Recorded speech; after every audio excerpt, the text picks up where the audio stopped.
Мына кісі әлемдегі ең жолы болғыш адам. Оның өмірінде ақылға сыймайтын оқиғалар болған. 7 рет өлім аузынан аман қалып, кейін лотереядан қомақты ұтыс жеңіп алған. Осыдан кейін оны жолы болғыш адам демей көр. Бұл хорватиялық Фране Селак.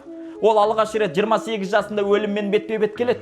1957 жылы мінген автобусы жолдан шығып, өзенге құлайды. Селак пен жүргізуші ғана аман қалып, жағаға дейін жүзіп барады. Араға бірнеше жыл салып 1962 жылы тағы бір апатқа тап болады. Бұл жолы пойызы рельстен шығып, өзенге құлаған. Селак купенің терезесін сындырып сыртқа шығып үлгереді. Тіпті өзімен бірге келе жатқан танысының да өмірін құтқарып қалады. Автобуста, пойызда көңілінен шықпаған соң 1963 жылы ол ұшақпен ұшуды жөн көреді. Науқас анасын көру үшін чартерлік рейске мінеді. Басында орын болмағанымен жағдайын түсіндіріп, экипаждан рұқсат алады.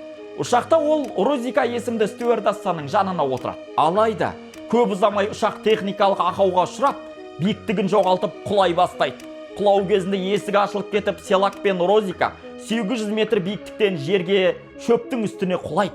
Таңғаларлығы екеуі де тірі қалады. Бірақ қалған жолаушылар мен экипаж мүшелері қаза табады. Пойыз ұшақтан әбден қорқып қалған ол көлікпен жүруді шешеді. Сөйтіп 1970 жылы жол жүріп келе жатып, көлігі аяқ астынан өртеніп кетеді. Ол жалын жанармай багына жеткенше дер кезінде шығып үлгереді. Бірақ сынақтар мұнымен бітпейді. 1995 жылы оны автобус қағып кетеді. Бақытына орай тек жеңіл жарақат алады. Ал 1996 жылы көлігімен жардан құлап бара жатып, секіріп шығып аман қалады. Ал тағдыр оған тағы бір тосын сый дайындап қойған еді. 2003 жылы ол лотерея билетін сатып алып, 600 000 фунт ұтып алады. Бұл қаражатқа үй, саяжай сатып алып, жақындарына көлік сыйлап, қаржылай көмек көрсетеді.